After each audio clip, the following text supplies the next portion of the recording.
And Commissioner Tanega, are you going to lead this meeting today? I can and I will. Good morning, all, to the OCAPIA meeting, Friday, July 12th at 11:03 a.m. And Ava, if you wouldn't mind doing roll call, please. Absolutely. I just covered up my roll call sheet. There it is. Signify by saying aye or present. Co-chair Leung. Co-chair Pan. Present. Vice Chair Tanega. Here. Commissioner Bulling. Present. Commissioner Rajagopal.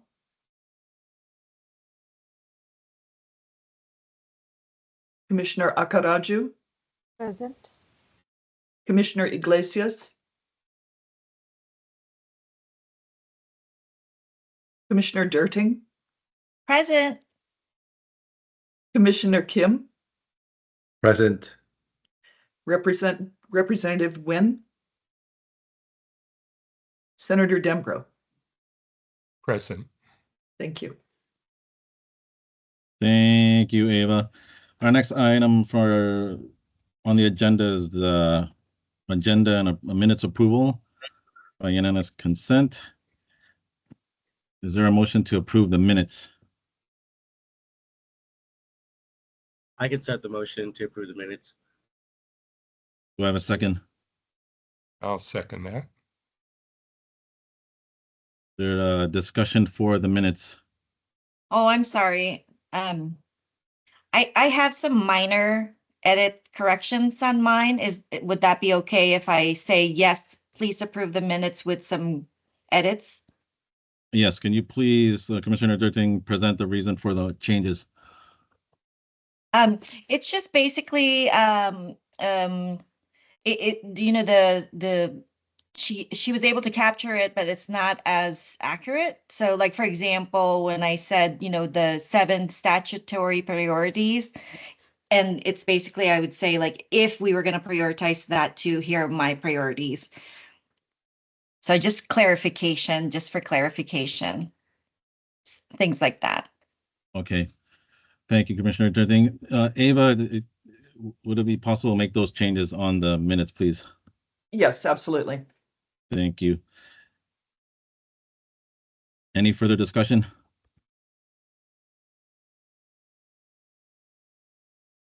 Okay, I guess is there a motion to approve the minutes with the corrections? Motion to approve. The second? I second. All in favor, say aye or raise their hand.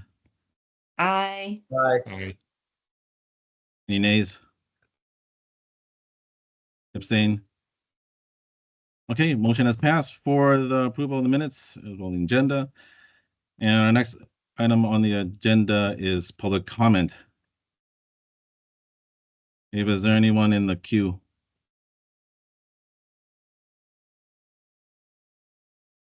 No, there is not. No. Okay. Thank you, Ava. Appreciate that. Before we begin our next item on the agenda, our commissioners check-in. All commissioners, I want to introduce our newest commissioner, Commissioner Sai Kim. Commissioner Kim, welcome to OCAPIA. I believe I haven't met you, but I believe you were at a PACO event. Was that correct from last year? Yeah, I actually was. All right, on. Awesome. So, Commissioner Kim, if you would go ahead and please introduce yourself to the commissions here and tell a little bit about yourself and how you ended up with OCAPIA. So my name is Sai Kim. I'm a Korean first generation immigrant from Seoul, South Korea. I've been in and out of the States my whole life. And about 8 years ago, I relocated to Oregon because my wife is from here and I went to school here. I'm a duck. So I started working at the credit union because there was a vision from my leaders of serving minority, underserved communities by engaging with them and helping them based on their language and culture. So for the last 4 years, I've been trying to be as much as active around the Korean community, helping them with, deposits, loans, and all that. And through that process, I was blessed to engage and meet with so many like leaders, organizations, and um, and as I said, every time I came to America, I got so much help from the Korean community, and I just wanted to kind of give back and kind of figure out if I could contribute and dedicate myself, at least as much as possible. So and that kind of led me to joining OCAPIA. And I had my first orientation this week, and I learned that this is a higher level of advocacy and dedication. So I'm looking forward to learning a lot and also contributing as much as possible. So thank you for having me here. Look forward to connecting with all of you. Thank you, Commissioner Kim. I guess I guess I can throw out just some questions to the commissioners in the panel here. Like, how did you know about OCAPIA? I actually learned OCAPIA through Susan Cox and John Iglesias. Um, they always want to have representation of like Asian Americans here and there. Um, and I think somehow they chose me to, follow their path. And I am so happy that I was the one to get that great opportunity. Well, we look forward to having you on board and for all your contributions that you'll give us and our communities. And anyone else have any questions for Commissioner Kim? Sorry to put you on the spot. It's fine. If not, we can go ahead and just check in with the rest of our commissioners. Who wants to go next? Or I can pick. I can do a quick check-in. Thank you, Commissioner Sam. Thank you, Vice Chair Tanego. So for me, I honestly have just been taking a really I've been getting a good break. Honestly, it's been really nice for me to honestly just get like a second to breathe and like hang out with my friends and my family. Um, so it's been really nice to just get a break. This was like, I don't know if any of you know, but this last session was my first session as a chief of staff in the building, and I don't think I was mentally prepared for the amount of energy it was going to take out of me. But now that I finally get a chance to reflect on it and everything, I'm starting to feel my energy come back up. And yeah, as y'all can hear, I'm a little congested. I don't know if it's like late allergies or something going on right now, but yeah, that's all I got for me. Just kind of taking a break and enjoying my time with my family and my friends. Thank you, Coach Arpon. I'm gonna go pick now. Commissioner Dirting. Good morning. Well, we all got to attend the legislative days. Was that in May, I think? And I got to see everybody here. It was really great to connect with everybody, including Senator Dumbro was there and staff, and then our sister advocacy groups, and then meet with the senators and reps as well. And it was very um, exciting and fun for me. I enjoyed that. So thank you so much. Great job on that one. And then I don't know if you all had a chance to review the email I sent updating regarding the email to Business Oregon and also the director's visit with OCAPIA possibly in September. So it's basically just an update of that. If you want me to repeat it, I'm happy to repeat it. But besides that, not much to report.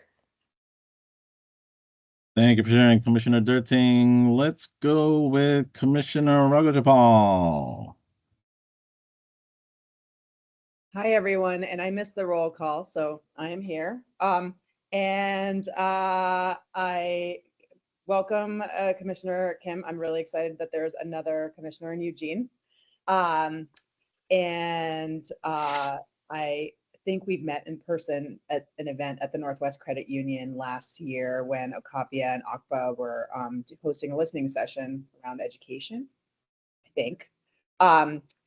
Anyway, updates from me, real quick, as I've been working with Commissioners Durding and Bulling on the effort related to COVID modernization, and I'll just defer to Commissioner Durding to update on during the current business conversation on that one. I have been supporting the planning of the second annual Daisy Fest in Eugene, which potentially will come under new business because it is a really great festival to bring together. There is not one that has happened to bring together the South Asian community in the Eugene area. And what's unique about this particular festival is that it is anti-colonial and it's about collective liberation. And so the focus of it is very specifically on how to welcome and value people from the Desi, like South Asian diaspora of multitudes of identities, and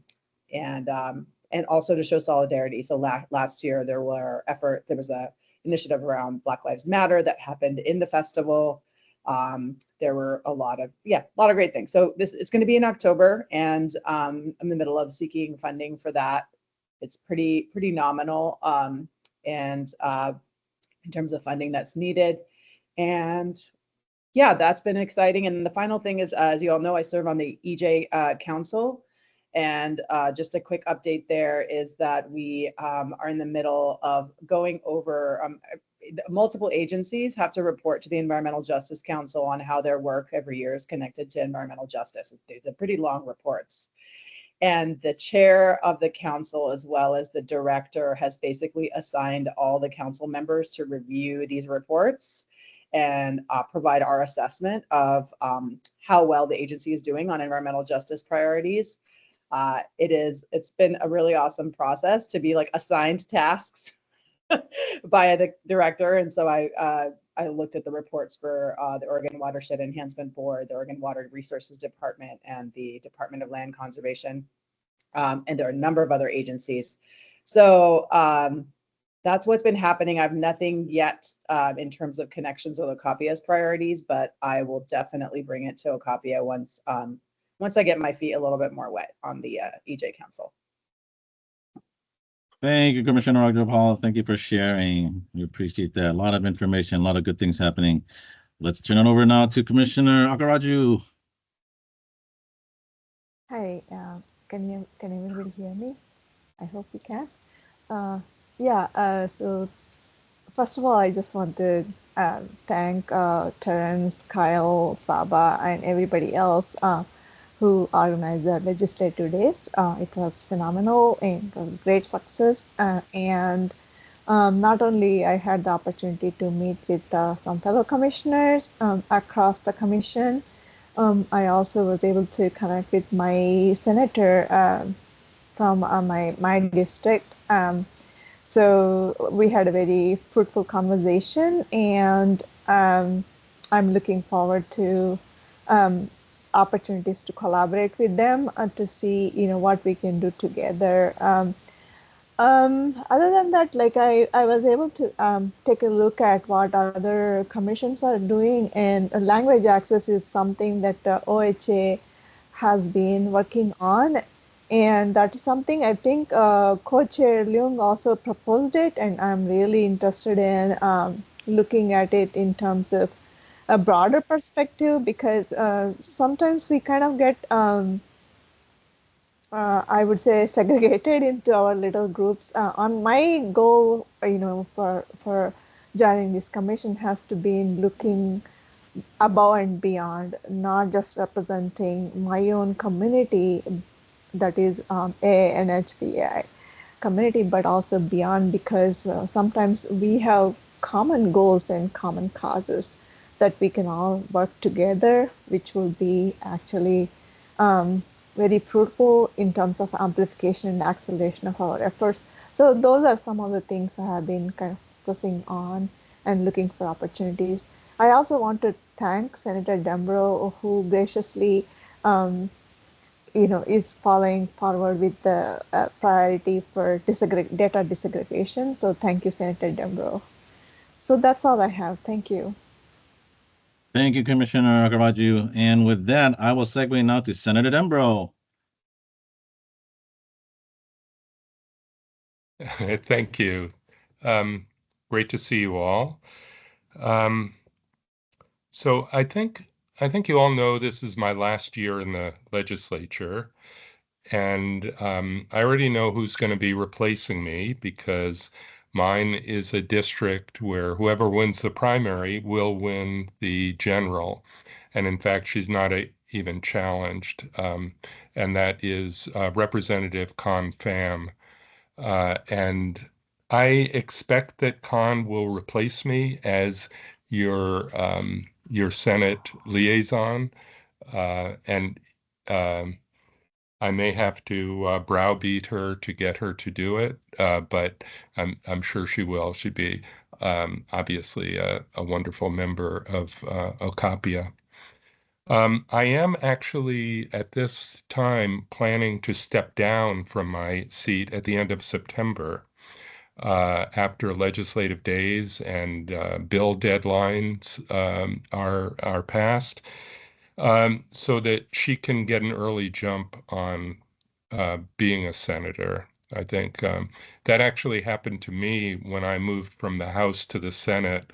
The senator that I was replacing, she left the Senate to take a job with the city of Portland, and it just so happened it was in November that she stepped down. And that was actually very helpful for me in getting me prepared for the following session. So that's what I'm going to do. And that will then, because Rep. Pham is a sitting representative, it means that the person who was elected to replace her, his name is geez, I'm drawing a blank right now. Sorry, but anyway, he will be able to step in and start as a representative early, and he's someone who I think will be friendly to the issues of this commission. He currently works as a public defender, and it will bring a really good voice, I think, to the work of the advocacy committee, to the legislature in general, but I think sympathetic to the priorities of the advocacy commission. I do want to say, Aparna, I'm really pleased that the EJ task force is moving forward. You know, I was the chief sponsor of that legislation, and it's something I care a lot about. But having a mechanism to analyze the work of every agency through an EJ lens is one of the central principles of that legislation. And so to see it actually playing out is really wonderful. Do be prepared if you see things that are maybe troubling or incomplete, or where really more attention needs to be paid. Please let me know about it. I'm still the co-chair of the Legislative Environmental Caucus, and we would like to know that if agencies need a little more prodding to be fully implementing their EJ lens. So anyway, with that, I'm spending a lot of time these days going to different conferences and meetings and tying up obligations. And there are a number of things that I'll miss when I leave the legislature. This group is definitely one of them. I don't know, Senator Dembro, if I want to cry right now or celebrate. No, thank you so much for your service. We appreciate you so much. And you got to let us know when that party is going to happen when you're done, okay? Will do. Time to celebrate. Let's move on to Commissioner Bowling. Hi, all. I don't really have a whole lot to report on. I mean, I think outside of just getting ready for the upcoming legislative session in my professional job, but nothing super related to OCAPIA. I think the main thing we're working on right now is looking at the transportation package and then how we revamp automated speed cameras in construction work zones, as there is currently statute, but it's basically impossible to use. And ODOT pretty openly admits they haven't actually used cameras in those zones since 2018. And we see when automated cameras are installed, the speeding infractions go down significantly. And I think it's a pretty fundamental belief that if you're working on critical infrastructure, you should have the ability to go home safely at the end of the day. Thank you so much, Commissioner Bowling. I did not know about those cameras, but that's good information to know. Appreciate that. I'd like to move now on to, let's see, Director Beeler.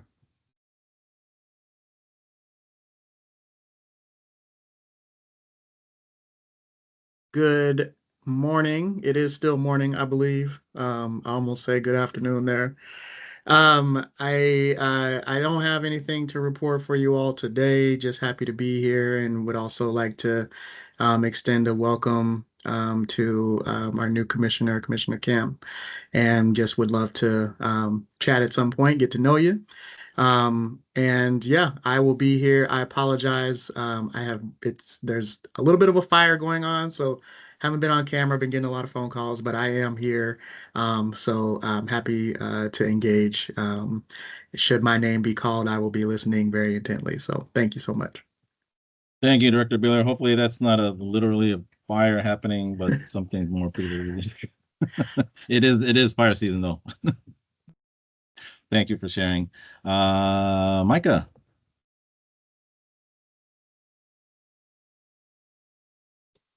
I have updates for y'all later during my section of the agenda, so I'll hold off on that.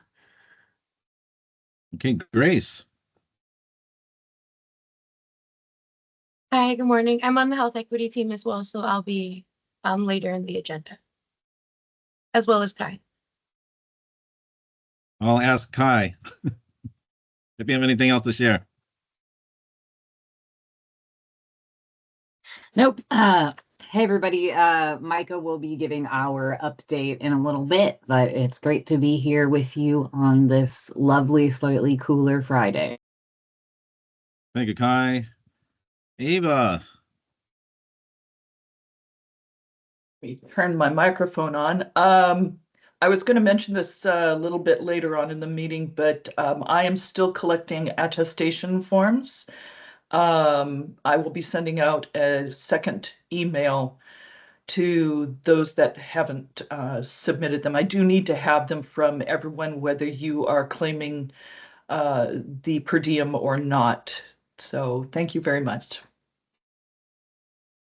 And Director Saunders.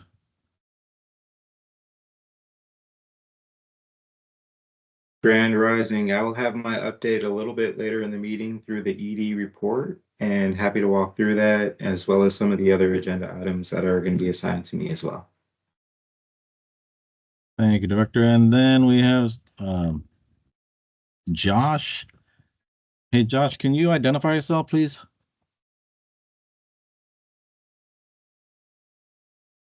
Yeah, hi, my name is Josh. I'm an intern for the health equity team. I started in late May, so nice to meet all of you.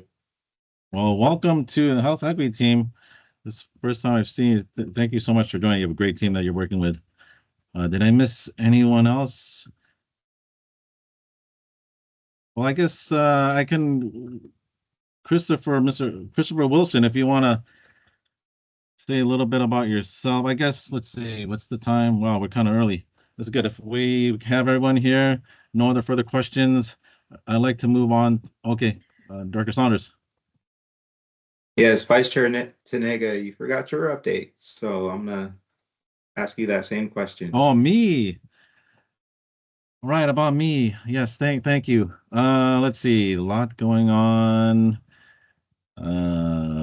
Well, I missed the World Beat Festival in Salem. That happened, I guess, a week or two ago. I heard that was a rounding success. Paco had a booth, and a lot of great things happened. But I was away in Colorado for a family matter, and I know we had. And thank you so much for those that attended the Governor's Marketplace. We tabled that event. Paco tabled that event, and Director Saunders was there. Saba was there. OACO was there in support. A lot of great people. I met Director Chiang as well. Let's see what else. EPL Leadership Night happened. That was probably months ago. Yeah, not a bunch of updates. I can't think off the top of my head. My main focus is to make sure that everyone here is doing okay, and Commissioner Kim is here, and I'm very intrigued by what you're going to have to offer, because I think Commissioner Kim, at least in my experience, I haven't really had that experience with the Korean community, and I think it's a great connection to have, and I look forward to seeing how that's going to develop, and what your contributions will be. So I appreciate that. Just looking forward to seeing how the work we're going to do, and yeah, it sounds like we're doing some great work. There are going to be some challenges along the way, but I think collectively we're going to overcome those challenges and get things done. So I appreciate you all. So now I guess I would like to move on to our next item agenda. Our guest speaker, Christopher Wilson, of the Office of Procurement, Equity Disparity Study. Christopher, if you want to go ahead and introduce yourself and take it away. Sure. Thank you. Thank you very much. Thank you, everyone. I don't know many of you, and this is my first time meeting many of you, so I appreciate just the time and the energy. I apologize for being a little bit late. I just came from an event at OAMI, which is the Oregon Association of Minority Entrepreneurs, and so just trying to drive I-5 without trying to meet a new state police officer at all. So rushing down here and trying to make it happen. So mission successful so far. So and I can jump right into. Glad you're here. You're on time. We're actually early, so it's good. Perfect. Well, I can jump right into my presentation, and I have a demonstration that I want to show you, and I also want to be able to take as many questions as possible as I go into kind of this dense subject matter. So if it's cool, I'll just take it away.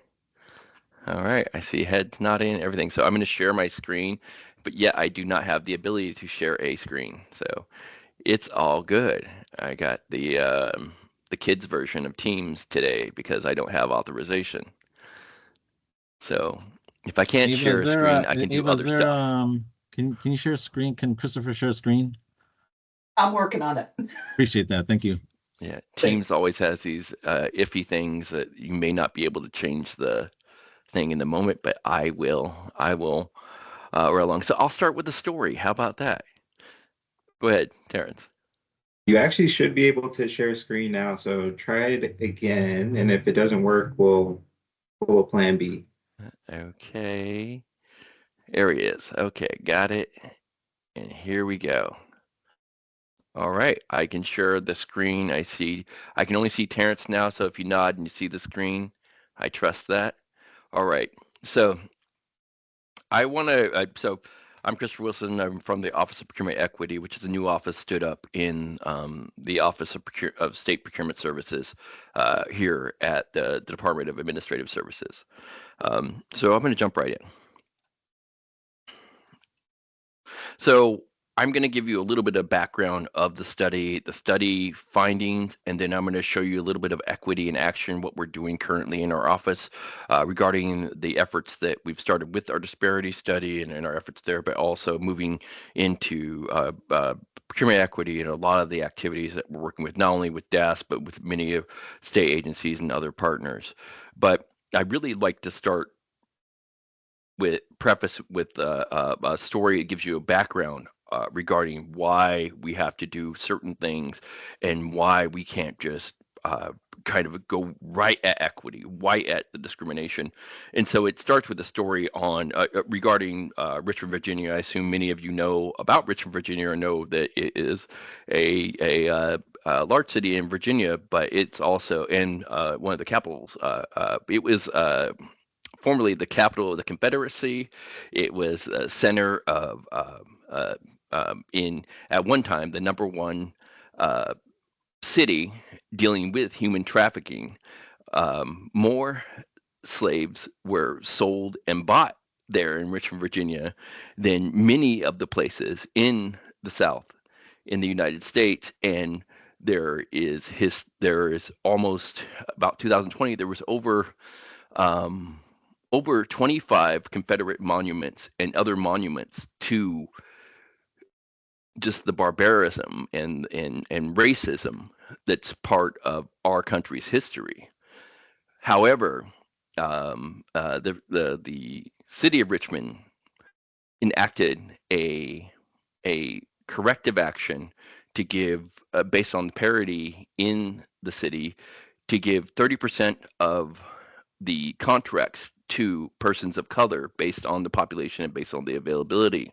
However, the Supreme Court came back in 1989 and basically said that we understand that there is past discrimination. We understand that Richmond did have a part in that. However, they must measure the discrimination before they enact any program to correct what they know and understand to be that discrimination activity. And so that begins this process of why we enter into a study, why we enact a study in a certain way, and why we set up a program in a certain way. And if you have questions along the way, please go ahead and raise your hand. I may not be able to see it, but I can see Terrence, and Terrence will stop me. So, yeah, I appreciate you. So just a little bit of background. So the background is that the Racial Justice Council, RJC, and state agencies and legislative leaders, the governor's office, and others that recognize that there are systematic equalities in Oregon's government procurement process, enacted and authorized the disparity study in 2021 under House Bill 5006 or 5006.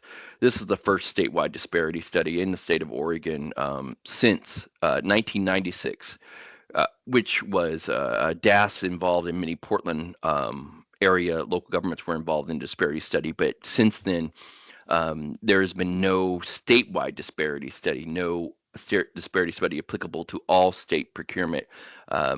So the study was initiated back in October of 2022. We chose BBC Research and Consulting to help us with the research. The study was completed back in November of 2023, but since then, we've established the Office of Procurement Equity. We've started to implement and work on implementing many of the recommendations, but currently we're also working on some legislative concept that will help us submit the program and drive it forward. So the key objectives of a disparity study is one, to assess, recommend, and determine. So first, to assess the disparities between participation and availability for businesses. Also to look at and assess marketplace barriers such as access to capital, leveraging home ownership for one's business and entrepreneurship, and other aspects, including education. Then also, the study gives us recommendations, program and policy recommendations. And then furthermore, it really helps us determine if race and gender programs are warranted. And what I mean by race and gender programs are what we have, and usually in these contract and government procurement processes, we have what we call neutral programs, and we have conscious programs. And for the sake of everything, I'll say race and gender conscious and race and gender neutral. So, but it involves much more than that, including other demographics and other demographic differences. But to have a conscious program, one must measure, or a governmental entity must measure the amount of discrimination and the disparity in their economic activity before you get to the program, and you have to have both quantifiable and qualitative data. So you have to have the quantifiable research, you have to have the qualitative data, and you have to have the statistical analysis to move that forward with a way of measuring past discrimination and also moving forward. So another big part of it. Oh, question. Go ahead. Yes, Chris, there's a question in the chat in regards to how long the original study took from 1996. That is a great question. I was 2 years, I don't know, I was in the military at the time, so I have no idea. I found the study literally through a Google search. No one actually is aware of the study except for the internet. There is no legacy understanding in government of that study. Every time I bring up that study to other governmental leaders, there is no awareness. And the folks that completed the study, they're not here anymore, and I don't believe they're with any other governments. And so, and the study has significant flaws because I don't want to go too far into this, but there's iterations of studies, and the studies, so a study back in 1996 is not applicable to now, and a study even 10 years ago is not applicable to now because the case law keeps evolving, and so each study has to address the case law and the currency of the inferred discrimination. I hope that helps. I'm sorry that I don't have a definitive answer, but I have all the other answers around it. Okay. Hope that answers. Okay. So back to some of these cases, the key part of this is understanding this case law behind it, because the path to procurement equity is an understanding of the minefield of the case law and some of the legal obstacles that could have a municipality or a government go backwards in their efforts to equity if it's not considered. And so that's a big part of my office, trying to understand all of the legal aspects of when we enact a remedy. And so one of the key things is the understanding that when you enact a remedy for discrimination, it can't cause significantly more discrimination. And so that's when we get that strict scrutiny test. And so that's where the equal protection clause in the 14th Amendment come in. And so that's all I'll say about that, because I could kind of go on for days about that. So let me get right into the results. So we finished the study in November of 2022. The study contracts that were examined were from July 1st, 2017 to June 30th, 2022. So the scopes were these three separate types of contracts: construction, professional services, non-professional services, goods, and supplies. These were the types of contracts included in the study. And then the other aspects of the study that you had to be ready to work, you had to be in Oregon. So even businesses that do work with government that may have their location in Vancouver, they would, to be applicable to the study, the business would have to have its location or the primary location or a significant location in Oregon. And then also be able to perform work in Oregon. The businesses that were excluded were not-for-profit businesses that simply do not provide services that government contracts with. So when I talk about small businesses, I'm not talking about all small businesses in Oregon, only businesses that do and offer services with government. And then businesses that are simply not interested in working with the public sector. So we get to kind of the first part of the calculation. So of all the millions of line of data and lots of billions of dollars that were included in the initial data set, what we did to isolate all the variables is to look at 5 years, about $3.2 billion in contracting dollars. It's a very it doesn't include federal dollars and other grants. It only includes state spend.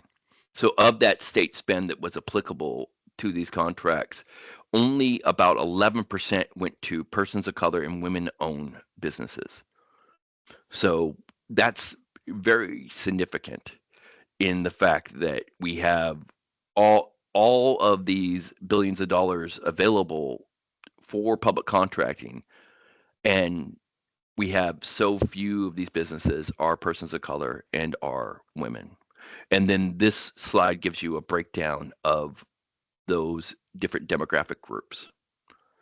What I can also say is that we usually get this question is what determines these demographic groups, and currently we look at the case law and what has currency in how the federal government looks at the different demographics. And so there are better and more progressive ways to actually be inclusive when we talk about a demographic group. However, we use the case law and we use a process and a system that makes sure we have the correct standing as we move forward, because we're always anticipating going to court and making sure we're talking apples to apples enough for the court to understand what we're trying to do so that the program can survive that scrutiny. So the second part was an availability analysis. And so what we did is we reached out through lots of groups and organizations, getting lots of feedback through lots of constituencies. And what they did is they gave us lots of information about their willingness and readiness to work with the state of Oregon. So of those firms, even though 11%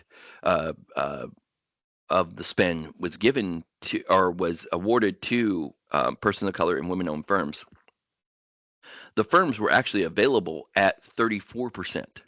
So that gives us what the courts allow us to look at is a disparity index. So you get participation divided by availability times 100 gives us a disparity index. An index of 80 or less equals substantial underutilization in the eyes of the court. What we found is that in most demographic areas, in most groups of work, there were substantial disparities. Actually, overall, if you aggregate all the disparities, we're at the disparity index is about at 32% or 32. And so that's significantly underutilization. And it has an inference of significant discrimination in our system of awarding contracts. So that gives us the catalyst to move forward with programs. What you'll see here is also that in a few categories under the Native American demographic, you will see that we did not find substantial disparity. But there is a reason. It has to do with the unique history of Native Americans and also very few Native businesses that were on the availability side, and some large Native American owned businesses that do contract with the state. So it creates a skew in the statistical analysis. Any questions about that? Yay, I love no questions. All right. So the disparity study results, really, this is what we're given. So we have that availability at 34%. The actual spend utilization was at 11%. However, when you get to the spend in utilization for certified firms, we're only talking about 3% of that $3.2 billion. So even more significant disparity when we're really considering what firms were certified and how much we leverage them. So we have this catalyst, we have this really this way to go forward with programming and with delivering what we need to do. And so our recommendations really were to develop lots of different things and do lots of things, but let me talk about some of the specific things that we've been doing in the meantime. By the way, I've given this slide to Ava to share with or the slide deck to share with everyone. So I hope that you'll be able to dig into this a little bit faster, because it really is dense. The study is actually 542 pages, and so it does have all of the answers and more there, but very few of us, I think 3 of us, my team and a few other people have read the whole thing, but not very many people will read it. So, but really, we have lots of recommendations, and these are recommendations that actually a lot of constituencies, a lot of people that participated in the study actually gave too. But let me talk about some of the things that we've been doing since the disparity study did drop. And so, what we've done is actually we've initiated 13 large-scale projects, and based on process improvement, with about 20 to 30 tasks each since we've dropped the disparity study. We're working on process improvement, simply improving what government does and how fast we do it and how efficient we are, so that we can get better at the procurement services that we offer the public. We've also had 3 separate projects we've been able to complete, including 2 I'll demonstrate today, which are some dashboards, because we're also trying to empower the public, lawmakers, policymakers, and leaders with data and information so that they can make informed decisions about next steps, about equity in procurement. And so we've really worked hard to help everyone understand that data, and that how our efforts may or may not be changing what we found in the study. And then also we've been focused in our outreach, and more focused into making sure we're in places that I don't think that government has been before, including we've been down in Camas Falls working with the federal government and local tribal procurement. We've been presenting at the Woodburn Chamber of Commerce, doing bilingual events. We've worked with Latino Business Alliance. We've worked with several other chamber groups. Just like today, I came back from Owami. We've worked with the Oregon Pride in Business group. And again, we plan to keep working with Deschutes County and the city of Bend. We have a outreach event out in July, on July 31st, actually in Redmond. And then working with lots of other governments like the city of Portland Metro and Port of Portland. But I think the real key, I'd like to show you something that I think that is really cool, and it's a product of really our hard work. And these are these dashboards. I'm going to put a link also in, well, I actually don't have access to the chat, but I will email the link, and I will make sure that you get this link. But let's see if this just works. So I assume you see a red, a web page. So we've developed a couple different dashboards that I think that will help digest the study a little bit better. So we have a quantitative and a qualitative dashboard. I'm going to go to the quantitative dashboard first, because what this allows us all to do is to see the disparity study in action. So this takes the $3 billion, the amount of contracts, all the contracting dollars, and then the co-bid contracts. So this shows you our utilization of co-bid firms. There's a selection tab on the right side here that has all of the agencies applicable to the study, which are the executive branch agencies. It won't be Treasury or Secretary of State and other elected officials. Everything is under the executive branch of the government itself. So we can take my favorite. I'd like to go to Health Authority. So if I click Health Authority, right away I can see the trends in the spend and also the co-bid spend, and see what happened in the different years with the rollover.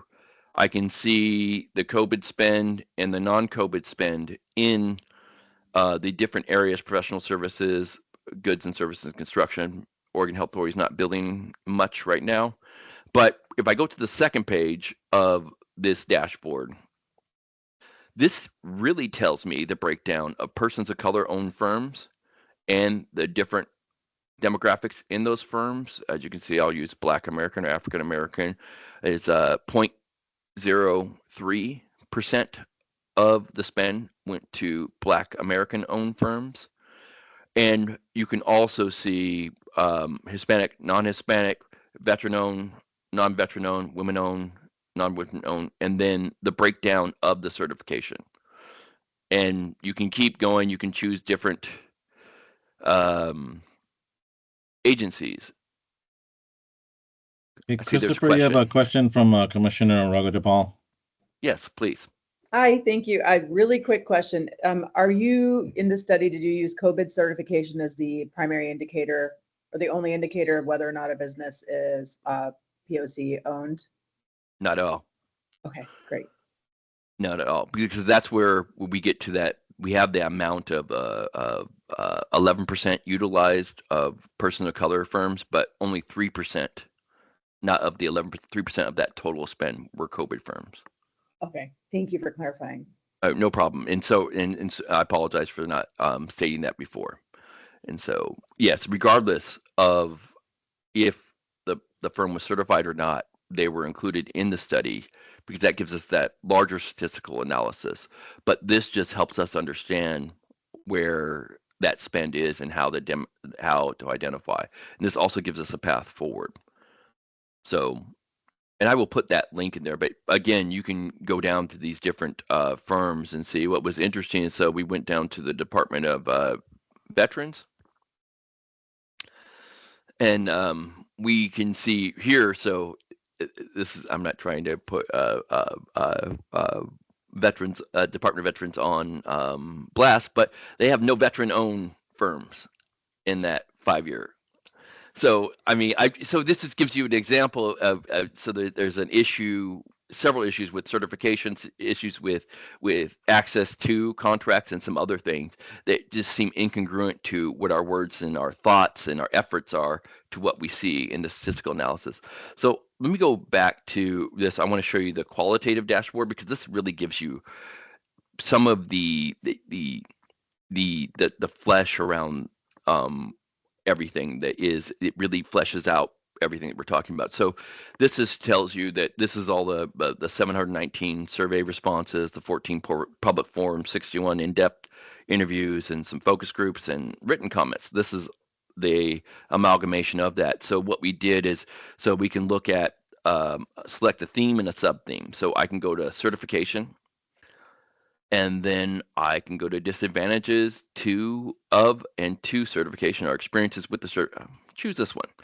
And so this helps you because this is in the appendix in the study. This is about 250 pages, but this helps you get at these comments of what people were saying.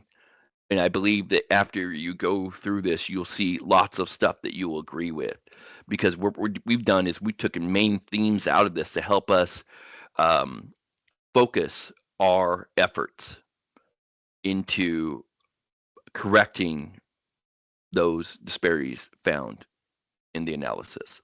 And so again, we can look at marketplace conditions, we can look at effects to business, effects of COVID-19, etc., market instability, and you can see this.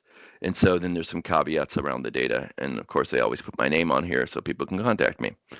So with that, I'll stop sharing and take some questions.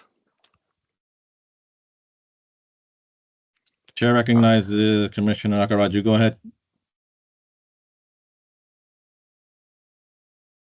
Thank you. Thank you, Mr. Wilson.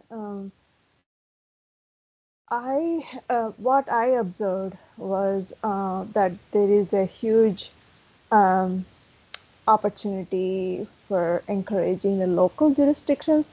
I do not know whether your study covered how local jurisdictions like city governments or county governments are,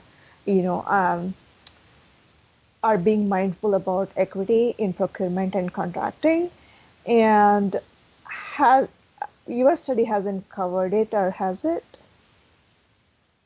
It was not. And thank you for the question. It was not a study which looked at how local governments contract and procure and how the state does. That would have been a joint study, and so that was not done with this. And also, it may not have been applicable because the mix of monies, the tax dollars, because Yeah. it starts to bifurcate the data and the stats. What I can tell you is that I've been working closely, especially with governments that seem to be progressive in their procurement equity programs, such as Metro, the city of Portland, of course, Port of Portland, very closely. Um, However, all that being said, the day that I presented in Portland to the city, I was handed a legal memo talking about how they may have to roll back some of those issues based on the case law, some of their efforts, because last summer we received a Supreme Court case that dealt with Harvard and the University of North Carolina regarding affirmative action. And what that Supreme Court case and outcome did is reinforce the fact of this approach of you must measure first, then come up with the plan, then keep measuring the discrimination. And when that discrimination is alleviated, and part of your plan is the plan has to dissolve. The plan can't be in forever.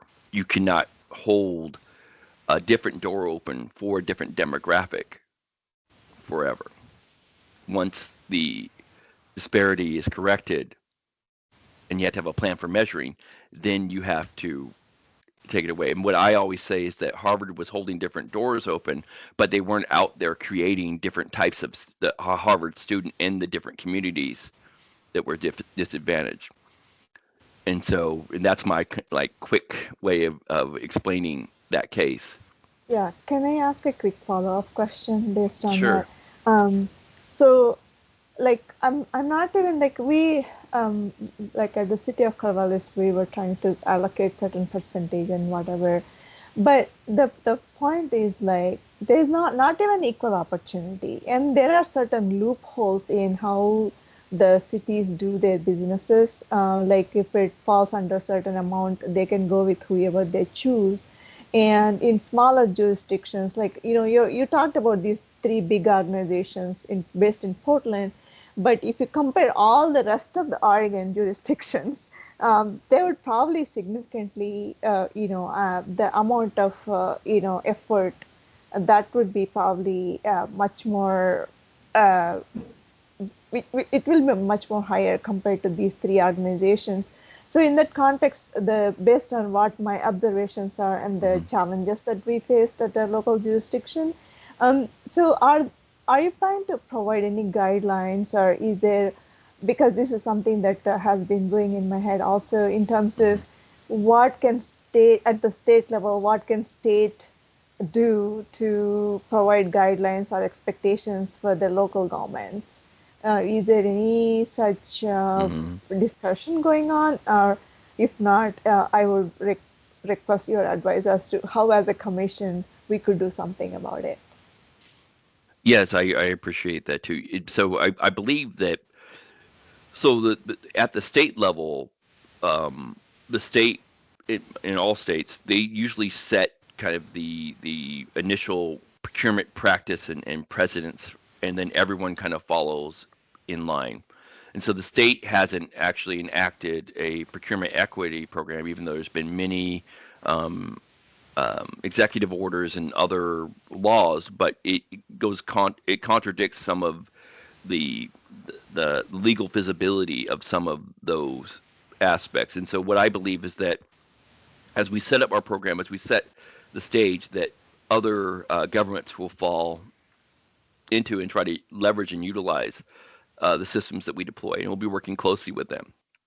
What we're trying to do is not trying to we're trying to create policies where the cities and municipalities can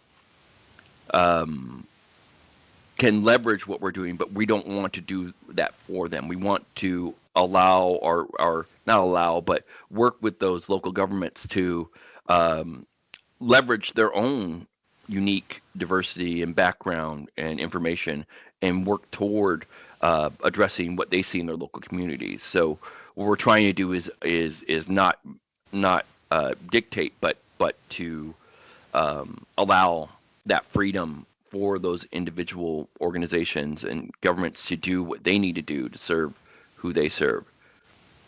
But Thank you. and let me and I just want to clarify. So this is not the study is not meant to be comprehensive. The design of the study is simply to create a program or to give that statistical information, to give that legal foundation, to create a program and a way forward that has legal feasibility. It's not to point to every dark corner, to call out every piece, but it really is to move forward. Because honestly, if we were going to include more and more and more variables, this study would have took a lot longer and would have been a lot more in depth. And I don't think no one's reading the 542 pages. I don't know who would read more than that. Thanks again. Chair recognizes Commissioner Raja Gopal. Just want to do a time check too. Vice Chair Tanega, do I have time for a question? Agenda wise? Yeah. Yes? Go ahead. Yeah. Please. Okay. This question is about the legal landscape that and I've been keeping a close eye on the legal landscape of the backlash against DEI and very specifically procurement policies, both both in the nonprofit space as well as agency space, whether it's state, local, or federal. And I am curious, and having read some of the decisions that have come out that have shut down procurement policies that have had set-asides for minority-owned businesses. And I know, granted, this is like the federal government's Minority Development Agency program, the Small Business Agency 8A program, and it's been in other jurisdictions and not in our federal courts here. One thing I saw was that if you're going to have any kind of procurement policy that is race conscious, that there has to be very specific data showing an injustice, a past injustice to this particular demographic. And I'm guessing that's the case law that you're basing the study on. I'm curious, how specific have you had to make the study in order to pass muster with this continuing backlash? I'm just aware of, like, even in California, counties are being attacked for their set-asides. Yeah. The truth is that we've looked at other governments, and I'm not trying to disparage these other governments' efforts because they're doing what their constituencies need. But what it does is they're not following. There's a unique legal roadmap that they should follow to have a sustained program. And when they don't, they get exactly that. They get what the case law tells you it's going to happen. Mm-hmm. And that case law keeps building. It keeps reinforcing the fact that if you're not measuring, and if you're not measuring both your neutral and your conscious measures, if you don't have an overt conscious measure to measure plus an overt neutral measure to measure, you're going to run afoul. And over again, one of the most unique studies I've read is the Minnesota study. It was back in 2017, and they have a chapter. It's Appendix B. We do not have this chapter on purpose in our study, and there's a reason for that, because it gives a legal roadmap to both challenge and to affirm a procurement equity program. And all of that keeps saying over is that if you're not doing a neutral measure, if you're not doing some measure where you're keeping it as neutral as possible and measuring it, or before you get into your conscious measure, you've exhausted your neutral measures, that that you will run afoul, and you probably will go backwards. There's also some case law, like for the city of Houston, where they cherry pick some statistics, and we've been asked the same question. Why didn't you just exclude the large native firms, and you would have had Native disparities across the board. And the unique case law came back and basically said if you cherry pick your statistics, your successes, you can invalidate your whole methodology. Really quick, you mentioned that you did not include a legal roadmap for procurement policies to pass legal muster in the Oregon study. And I'm curious, why is that? That roadmap would be, I think, really helpful for folks to be able to create their procurement policies in a way that insulates them from liability. Yeah. Because the roadmap also gives a case to attack the different pieces. Okay. Under legal advice, mm-hmm. we kept that. We have that roadmap. We have that information, but it's under attorney-client privilege. And so, but like I said, Minnesota has that same appendix, and it goes even more depth than ours. And so and so that appendix exists. We're not trying to do an opposition or opposing attorney's job for them. Any other further questions?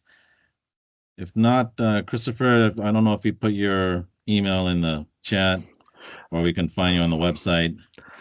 I sure will. I'll put my email right there, my contact information. And I really appreciate y'all's time, and I appreciate everything. So please let me know if you need anything, or if you'd like to talk more or have more questions. And I'm sorry about some of the disjointed parts of this presentation. It really is, there's so many depths and so many things with it. And so I just want to make sure that I give you as a comprehensive viewpoint into this as much as possible. Thank you, Christopher. Thank you so much for your time. The very important information. And folks, please reach out to Christopher if you have any further questions. Have a nice day, Christopher. Thank you. Our next item on the agenda is old business. First up is the health equity team update. And is it Micah? Go ahead, Micah. Hi. Sorry, I was just taking notes on our presentation. I just have a few things related to health equity updates. So our team is transitioning away from our monthly equity action group meetings that I know some of you have been a part of, and we're actually planning on switching over to forming subcommittees that are more aligned with specific recommendations. And our team has been working really, really hard on trying to collectively figure out like what the best approach for this work is moving forward. And I think it looks like no longer having equity action group meetings and just sending that info out via a newsletter, and instead getting more like actionable subcommittees going. And in those subcommittees, we are able to pay folks for their time, which is amazing. So we're still working out all the details around that, but we're actually really excited for the transition away from these like monthly equity action group meetings, which have been really, really helpful for folks in the past. But I think right now it's sort of, the work is sort of looking a lot different for our team. We've been meeting with a ton of different state agencies that include Oregon Department of Education, Oregon Housing and Community Services, Public Health Division, Oregon Health Authority, and we've been discussing recommendations that really align with like their agencies or departments. And they've been proven to be really fruitful and really successful. We've had like several different conversations with ODE already, and their team is wonderful. Kai has been our like ODE aficionado and was able to set up a meeting with the SEED folks for us this past Monday. And we met with the Student Educational Equity Development Team, otherwise known as SEED, and they are part of the Oregon Department of Education, and they're in charge of the Student Experience Survey. I never knew anything about the student experience survey. It was not a thing when I was in school, but I'm going to drop this link in the chat. To the very long list of like questions that students are answered. And I thought it was really interesting because it definitely shows you disparities between like different categories. And we learned a lot about how these questions are like processed and just how folks can really utilize this data. And moving forward, they're sort of getting more ideas for other different types of questions to put on this survey, which I found really interesting. And they were really open with us, and they were like, if you have anything you want to know from students related to like equity and disparities, like feel free to let us know. We can include it on the next survey. So that was pretty cool. And then related to data things, the Realty Soji work group sounds like it's starting next week. And Kai, who is on our team, is actually going to be a part of that work group, which is really exciting. And so we'll be able to provide you all, as long as the other commissions, with regular updates about how that work group is going.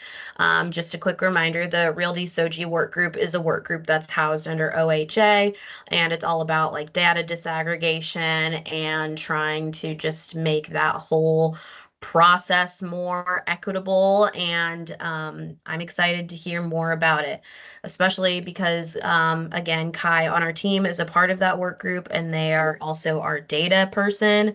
And I am not our data person, so I'm excited that they will be the ones representing our team on that. Additionally, our team has been working a lot with that long list of recommendations that we got. At this point, we're at about 120 recommendations that have come out of House Bill 4052, but we've been working really hard, and we've been able to shorten that list to a prioritized list of 24 that we're going to tackle. And I'm really, really happy about that, because 120 seemed a little overwhelming for a team of 3. So I'm really glad that we have like this prioritized set of recommendations that are very like, they're very diverse in terms of like topic areas and governor's priorities and commission priorities and things like that. So if you're curious about what our 24 shortlist looks like, feel free to let us know. I'm sure one of my teammates can drop the link in the chat for what those 24 recommendations are going to be that we're going to prioritize first. And then lastly, just like over the next couple of months, we're still moving forward with strategizing around what community organizations we want to work with. A big goal of ours is to really get these recommendations in the hands of CBOs and then have them like run with them in terms of creating LCs for next session. And so that's really going to be like our high priority over the next few months, is just meeting with as many CBOs as possible, getting their hands on these recommendations, and then just trying to figure out what their priorities. And a CBO is a community-based organization. And so we're just going to be learning about their priorities for session and figuring out how to best support them as session starts. Even though session just ended, there's never really a long enough break in between sessions. Like folks are already starting to talk about session for next year. So that's going to be a big focus of our team. Any questions? I know I ran through that pretty quickly.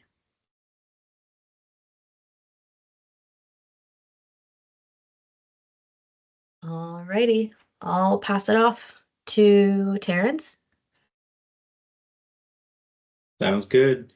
So I'm going to move into agenda item C under old business, or actually B, I apologize. Sub is not here today, so I'm going to jump in for her. So Subin and I met with FEMA Region 10 Intergovernment Public Affairs folks, and they will present at the next OCAPIA meeting on disaster preparedness. There's also a potential partnership opportunity Similar to what OCHA has already completed with FEMA in doing an event to bolster emergency preparedness within their respective community. So that's something that I would love a formal commission vote on if there's any interest to partake in that event. So I guess like that's the ask for this portion of the meeting is, would you all like to participate in an event with FEMA as one of the workshops, potentially 30 minutes? We'll need a vote to confirm and any commissioners that would like to be point for planning. I would be interested. I actually used to work for an Oregon Emergency Management before I was while I was commissioner. I was only there for like 3 months, but I finalized like their like Be 2 Weeks Ready program and like a lot of the cert teams that they have. I finalized those before I left as well. So it'd be cool to get an update on how we are working with the federal government in terms of emergency preparedness. Perfect. That's actually something that I learned new about you. So I appreciate you saying that, and I look forward to your partnership as well. Commissioner Durding, I see your hand up. You're on mute. Oh, I just wanted to say, count me in. Thank you. I'd be interested, Director Saunders. I don't know anything about preparedness. It's not even non-emergency. So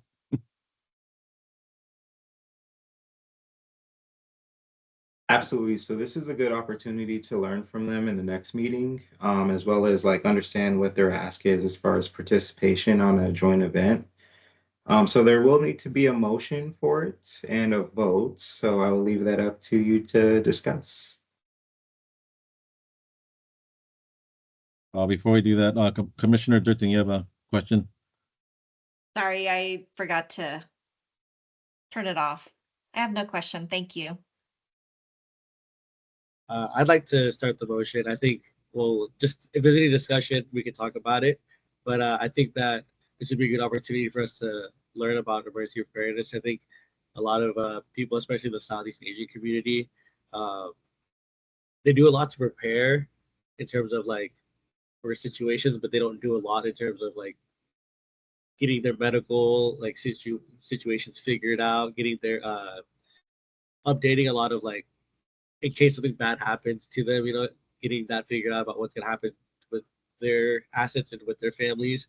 So I think that us learning this and then us being able to bring that back to our families and our community would be pretty important. I also did not realize how important this all was until I worked in the department.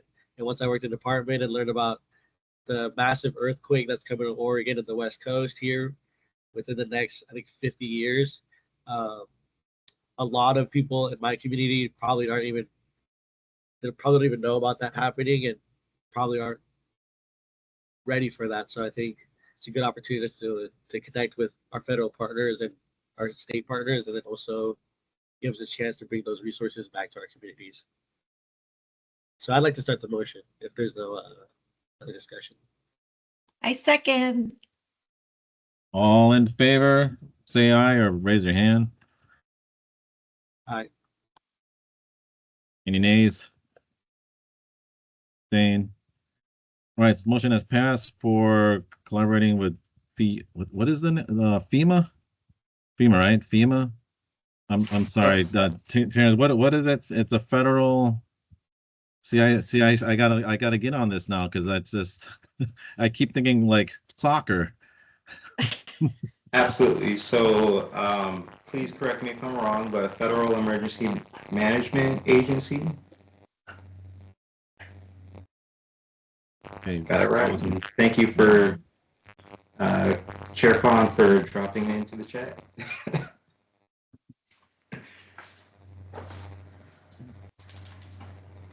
All right, Director Saunders, you're still up. Yep. So just transitioning to the official duties policy. So hopefully folks Terrence, have your already mic is really scratch. I know, I'm sorry. I don't know if it's just me, but you sound like popcorn. Yeah, it's on my side Can too. can you hear me better now? No. No, Like we can hear you, but it's like really fuzzy. it's like scratchy. Yeah. Yeah, sounds like you're opening a bag That's of the word I was looking for. or a bag of chips. What about now? Say something one more time. Has everybody had a chance to read No. the official duties policy?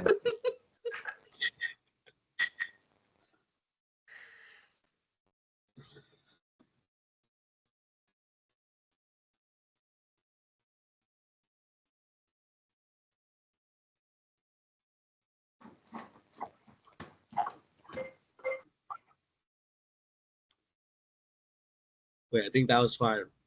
I didn't hear you static there. He didn't say anything. Okay, can you hear me better now? Yeah. So good. Okay, perfect. I just had to transition over to the phone.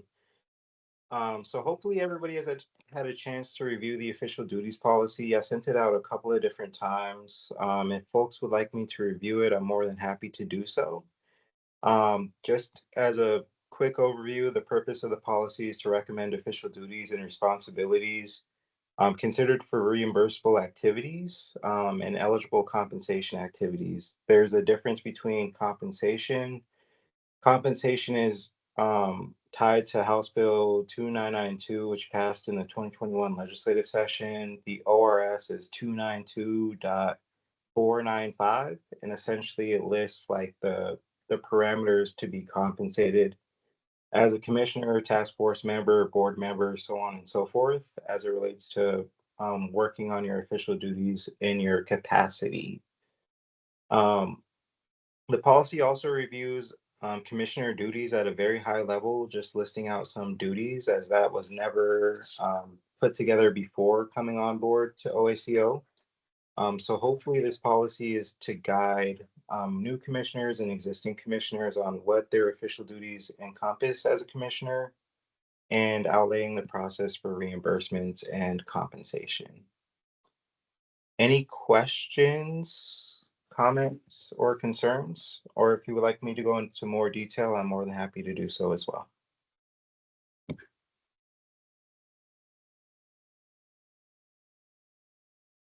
So one thing I'll also note is that every commission needs to approve the policy. Like it can't be a top-down approach from OACO, which is actually a great thing. So we can't like just force policies on you all, but it is recommended to adopt the policy, especially around preventative measures when commissions are running low on general funds. It is great to have that approval process for compensation. In the ED report in a couple of minutes, I'll go ahead and share what OCAPI's budget outlook is as it relates to the general fund and the other fund budget.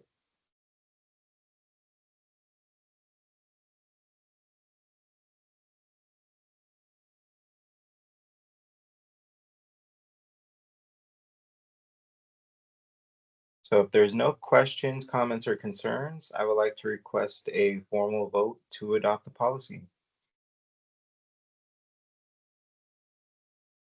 There's a motion to adopt formal policy. Do I have a second? I second. Who said that? Commissioner Rajagopal. Oh, I'm looking at the wrong corner. Thank you so much. I haven't had lunch yet. All in favor, say aye. Aye. Aye. Raise your hand. Aye. Aye. Any nays? Abstain. All right, the motion has passed. Perfect. Thank you all. And we're speeding through my items, which is great. So the next agenda item is letter D in old business, and that is commission priorities, discussion, and vote. So this is actually one that may take a little bit of time. To remind folks, we did have a ad hoc meeting. I'm looking for the date on it really quick. We had an ad hoc meeting on May 21st, so right before the legislative days, to discuss OCAPIA priorities. As a recap, there were 2 priorities that were adopted.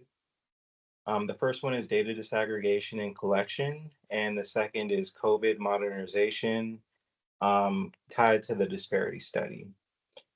We also discussed housing and homelessness. That motion or priority area did not get approved. So we have roughly 6 others.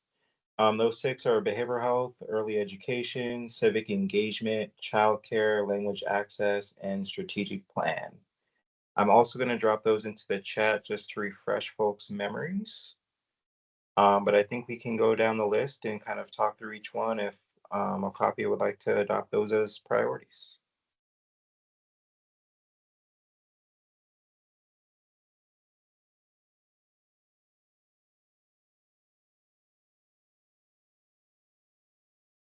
So the first one on the list is behavioral health. And if any commissioners would like to express any reasoning around behavioral health being a priority.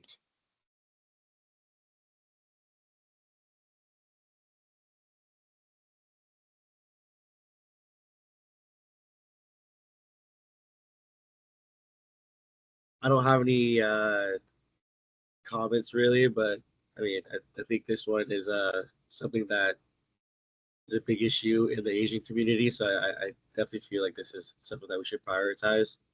I don't want to speak for everybody else, but yeah.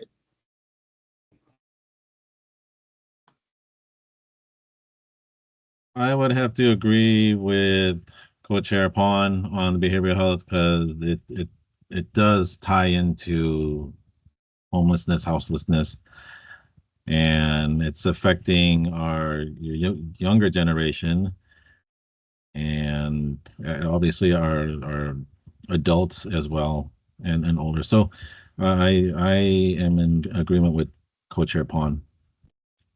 Yeah, That's for me. And I still know like there are a lot of the older generations who still believe a lot of mental illnesses are like demons and stuff like that. So I think that that is something that I don't think that's something that's gonna get addressed very often, but I definitely think it's something that we need to consider in terms of our generational trauma. The chair recognizes Commissioner Ragojapal. I just have a question on, because yeah, I am passionate about behavioral health as well, especially as it's connected to education and youth, as well as housing and homelessness. And I'm curious for those for whom it is a priority, whether there are any ideas or concrete actions you can think of that our commission could actually take. For me, I'm just really cognizant that once we say something is a priority, I want to be able to follow up on it or do something about it instead of just saying it's a priority. Because I think that happened last time in the last legislative session. So for me, it's about like, how do we right size our priorities so that we can actually show that we are following up on everything that we're saying is a priority? So yeah, it's just a question. Are there specific ideas now that folks have around if we did establish this as a priority, what would we do about it? So at least for my side of things, behavioral health is going to be one of the bigger topics for Representative Wynn. So whatever it is I find out there, I can bring back to our OCAPIA.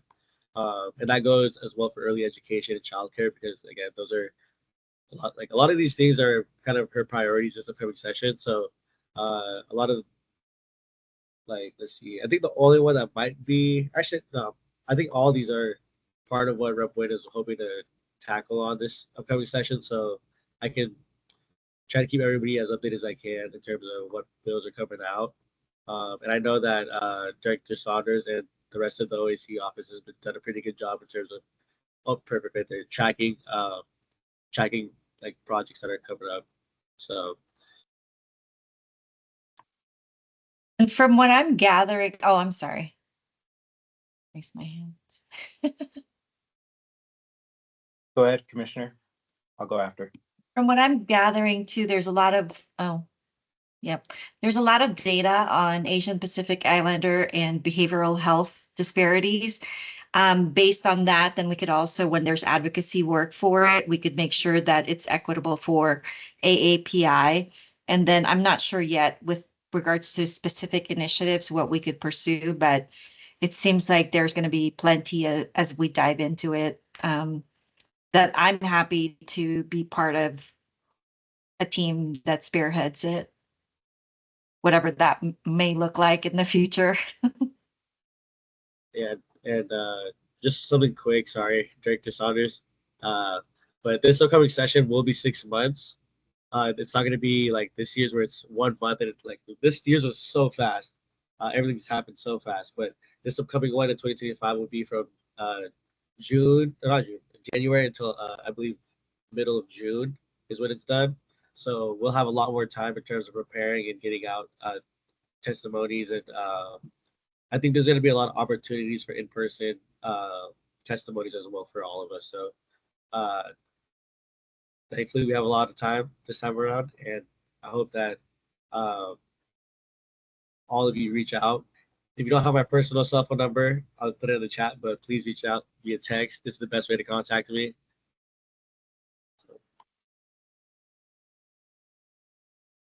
Yeah, and just to piggyback off of what Chair Pond just mentioned as well, is that short session is extremely hard to get those formal votes in. It's a 35-day session. This one is roughly 6 months or 160 days, if I remember correctly.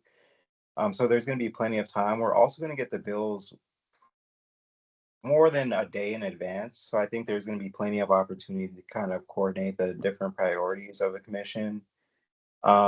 As it relates to behavioral health, that's kind of like my field of expertise. So I'm gonna just be candid. I'm a little bit biased, and I'm just gonna share information. So there's House Bill 2235, and that bill essentially was passed in the 2022 legislative session, maybe the 23 legislative session, one of the two, probably 23.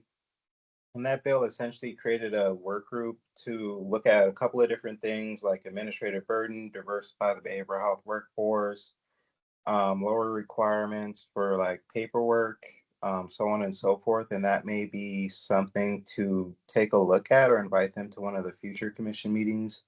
If this is adopted as a priority area, there's also behavioral health workforce incentives.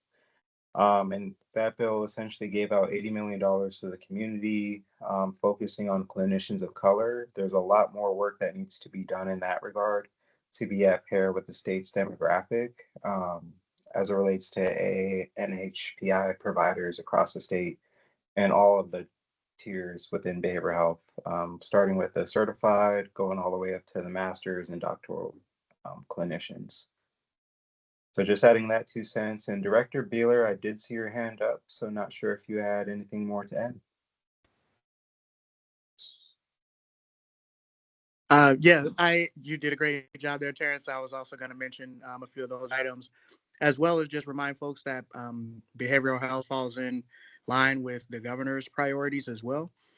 So it would be an awesome opportunity to collaborate with our office. And so I'd be happy to connect with the initiative director that is managing that work, and also bring information on some items that they're working on to this group as well, so we can see if there would be alignment around any of those things.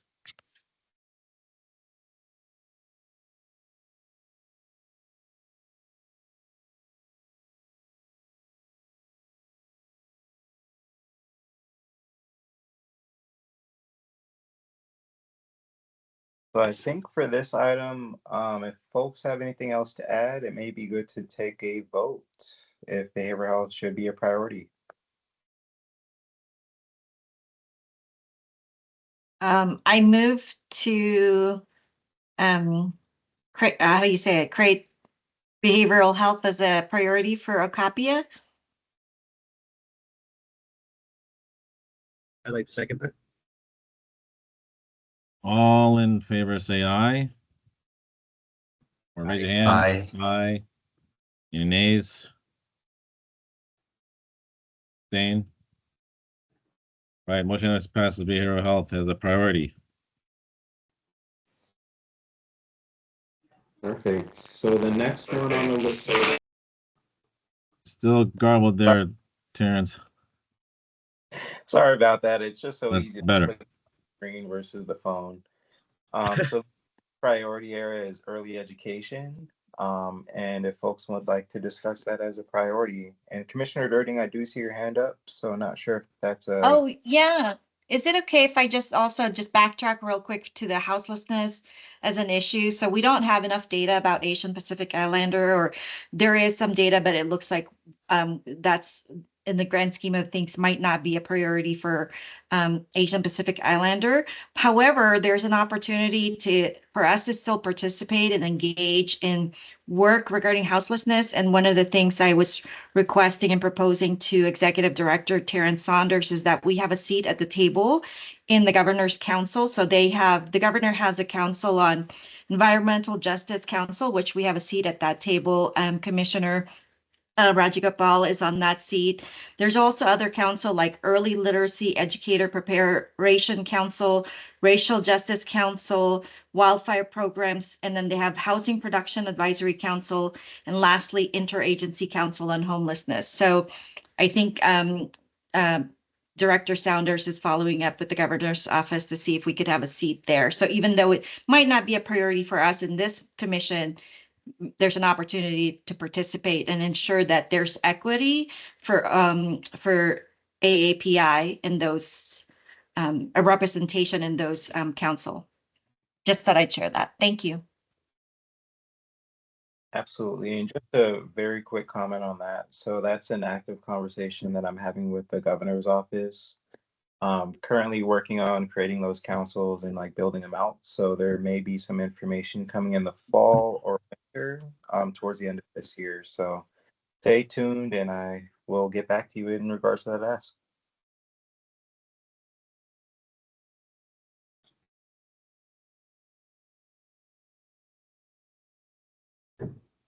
Sorry. So early education. This one, this is the main priority that I'll be working on this upcoming session in our office, especially around chronic absenteeism.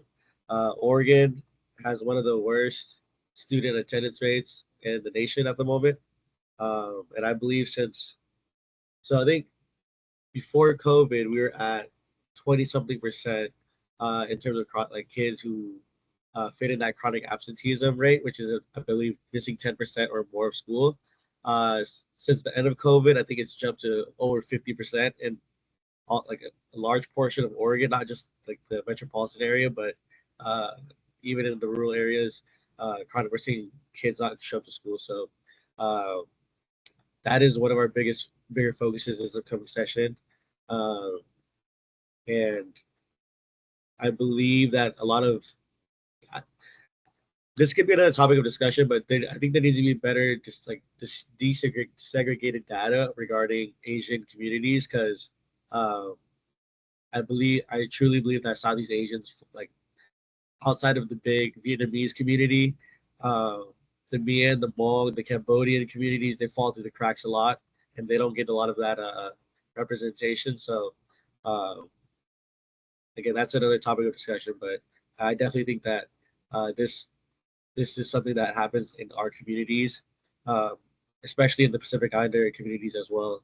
And I know that we were working with the PI communities for the past year and a half, and we're trying to work with them on improving student attendance for them as well. So, Commissioner Agaraju.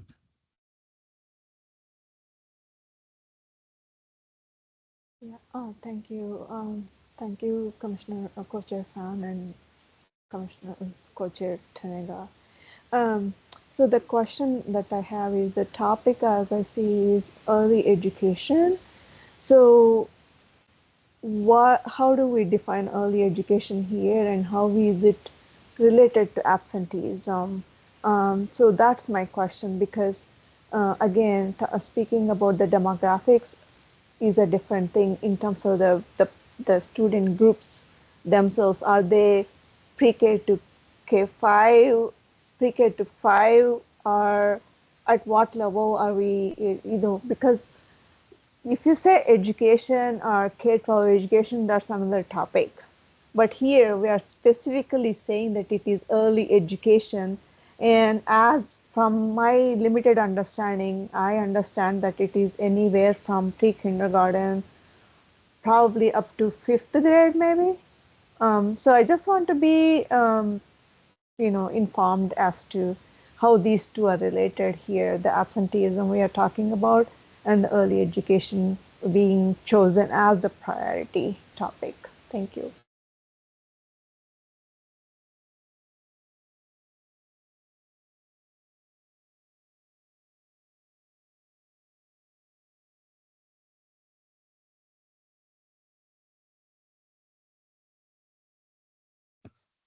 So this is Director Saunders. So I actually don't know the definition for early education, but my guess would be K through 12.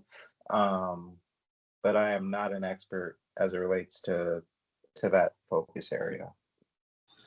Early education, I believe is K through 12. A lot of the policies I go through that committee generally are focused around like before college.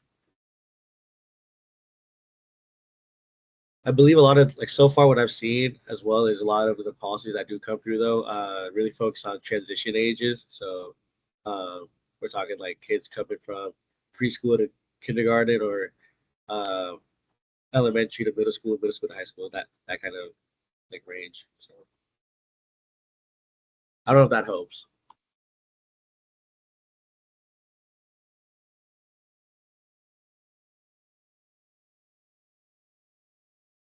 So I'm going to jump in and say we have about 15 minutes left of this meeting.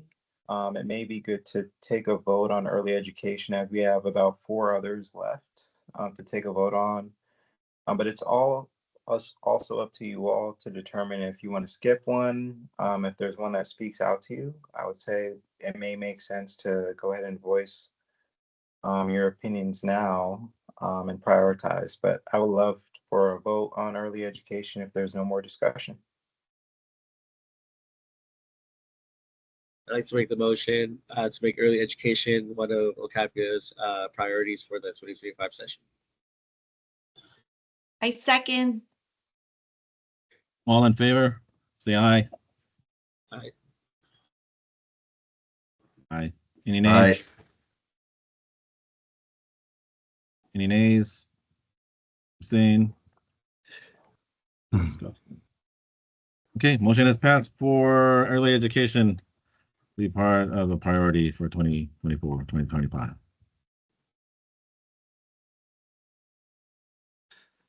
Okay, the next one on the list is civic engagement. I would just like to remind folks we are at 4 priorities. So I would recommend having no more than 5. So there are 4 left: engagement, child language access, and strategic plan. So any thoughts there? Commissioner Agaraju, I see your hand up. Oh, thank you, Dr. Saunders. So actually, to me, number 6 and number 8 go together. Civic engagement translation is also about language access, and as I, shared my ideas before, I'm really big on this. Like I experienced it working for the local government. I saw it with my own eyes how people don't pay attention to language access, especially related to ANHPI populations. And also there's an opportunity for the commission to work with other commissions like OHA, for example. So that's why, if you were to ask me, that would be one of my top priorities. But I just want to share that and leave it there. Thank you. I also agree that I believe language access is tied into civic engagement. And for the second time, I'd like to make a motion to make language access our priority for the 2025 session. Yeah, if there's no other I discussion. second. Oh, sorry, I didn't mean to. I second. Okay, all in favor say aye. Aye. Aye. Any nays? Abstain? Okay, the motion has passed for language access to be a priority 2024, 2025. And then with childcare, I think we're good with the 5, in my opinion. I don't know how you all feel about that. But childcare, I also be working in childcare with my office. So if there's something that comes up and I think that it pertains to our commission, I'm happy to just provide that to the commission. And if we decide to vote to support that in the session, then we can definitely get something out there. But I believe that those 5 should be our 5, and I'm good with that. But does anyone have any other suggestions or comments? Chair recognizes Commissioner Agaraji. Go ahead.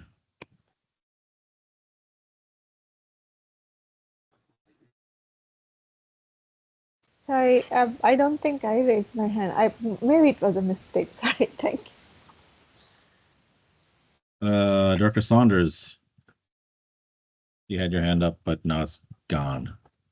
Yes, absolutely. I'll just voice what I put into the chat. So language access is a priority area for OCHA, the Oregon Commission on Hispanic Affairs, as well. So just love to see the partnership between the two commissions and just really appreciate having more intersectionality on other commission priority areas. So there's more voices that can be leveraged when talking to legislators and, advancing priorities with the governor. So just love to see that, and just wanted to voice that appreciation to the entire commission. Chair recognizes Commissioner Bullen. Go ahead. I'm sorry, could I get some clarification on where OCAPIA is with COVID? I would really like to see that be a priority for the commission, as that has a huge impact on AAPI businesses. And I think, as Commissioner Rajagopal and Commissioner Durding have noted before, there's just a real lack of ability for COVID to actually certify in a timely manner, even for businesses that aren't dealing with hundreds of millions of dollars of state funds. And I think it's really important that we do elevate and make it easier for any diverse business to do business, to access those funds, and to grow. And I really think this is a core fundamental part of how we lift up our own NHPI communities as well as others.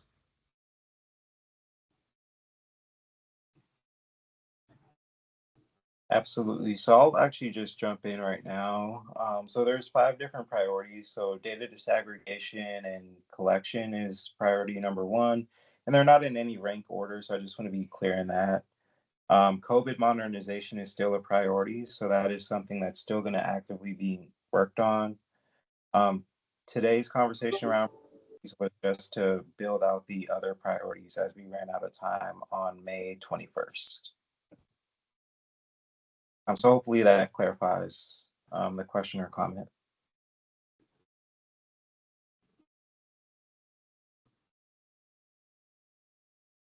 Right, so I am going to go ahead and jump on and continue on with the agenda to get us out on time.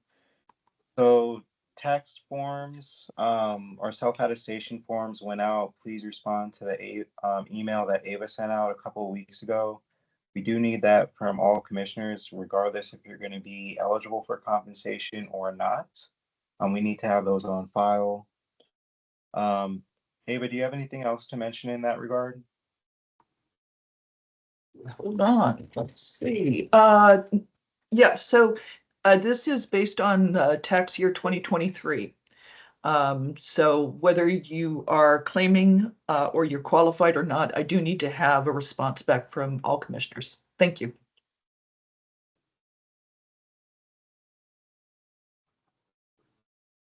Perfect.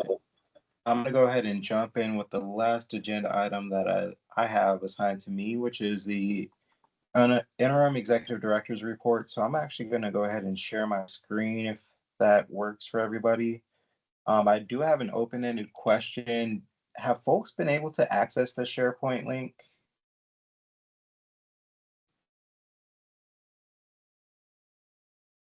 I'm actually sharing the wrong thing.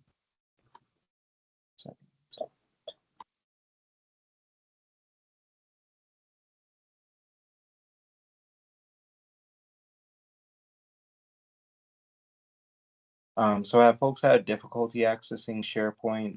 So there's a link in the agenda item or the agenda that was sent out yesterday or 2 days ago. Have folks been able to click on that and actually pull up the link? I'm not sure if there's a conflict with like an internal state of Oregon system. IT issue. I'm unable to access it. Just wanted to validate that. Perfect. So I'll actually go ahead and send it as an attachment instead of including it in the agenda. So I'm going to hit highlights just again to get us out on time. So budget, OCAPIA currently has $5,589.22 left in general fund for commission activities.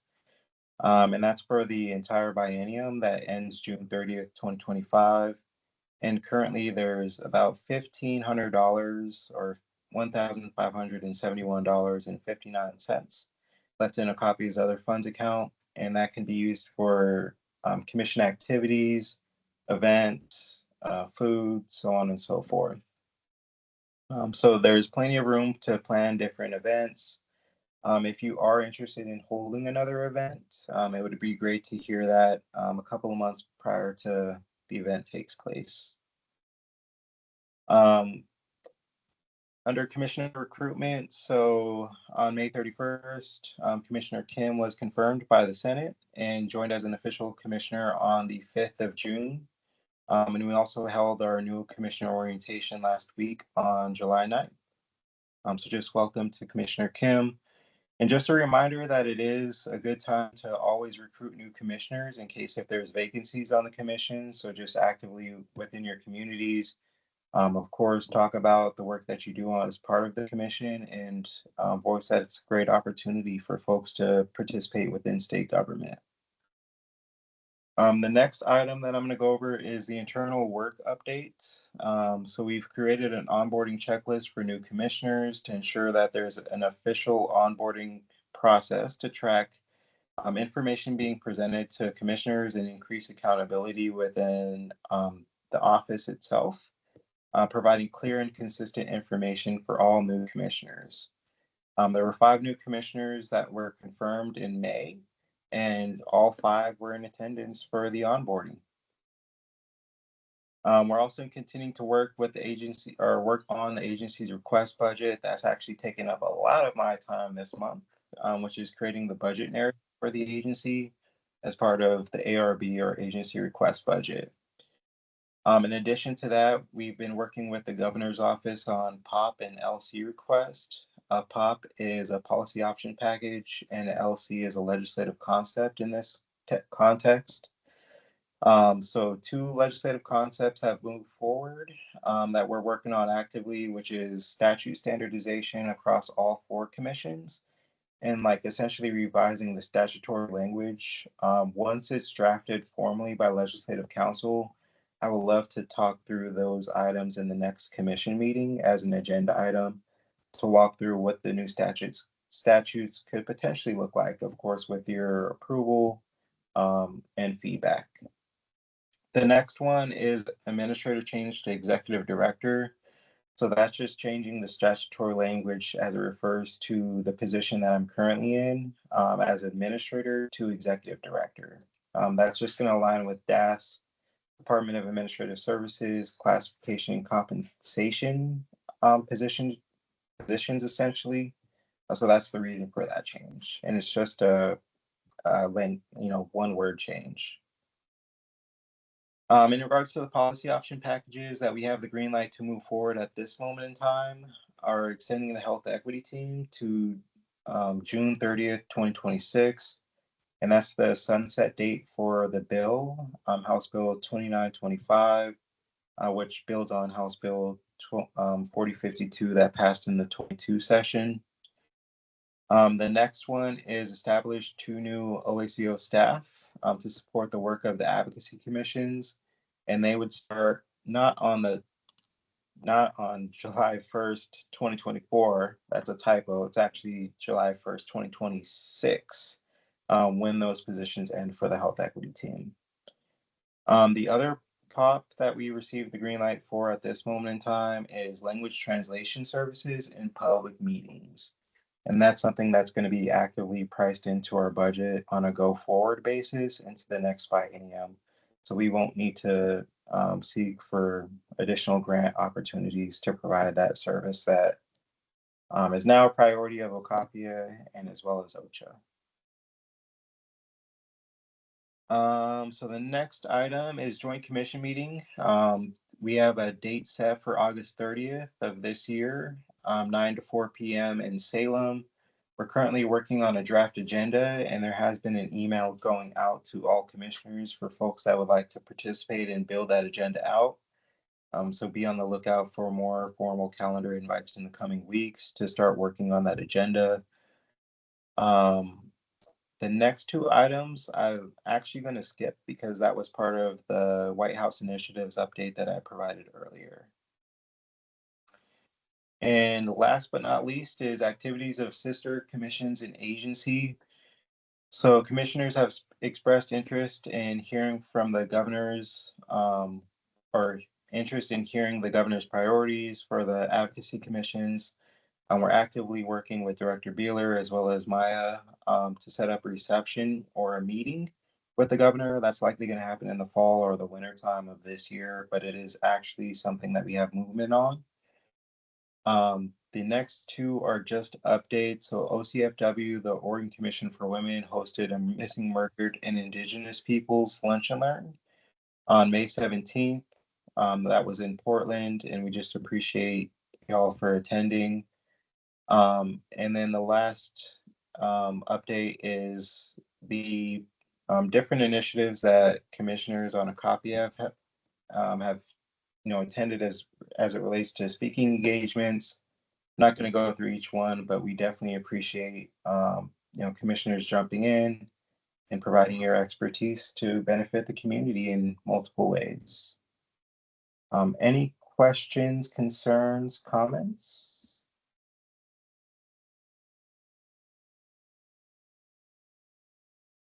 So I'm going to stop sharing my screen. I do see a question in the chat for myself. So I am currently still the interim executive director. There is going to be a meeting at some point in the not too distant future discussing next steps. And that's all I can say in this meeting. Thank you, Dr. Saunders. Thank you so much for the quick summary and the process of the priorities in a short amount of time. Appreciate that. Any next item announcements? Anyone have any announcements?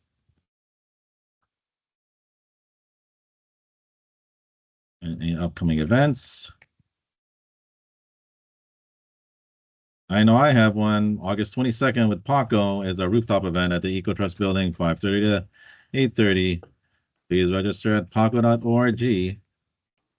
Hope to see you there, because there'll be associates and stakeholders that you probably know will be there. I'll be there too. So if there's no other further announcements, we can all collaborate and contact each other via email or call Sam. Our next meeting is September 6th at 11 a.m. Welcome, Commissioner Kim, to OCAPIA. This meeting is adjourned. Thank you. Thank you. Thank you. Alrighty. Have a great weekend. You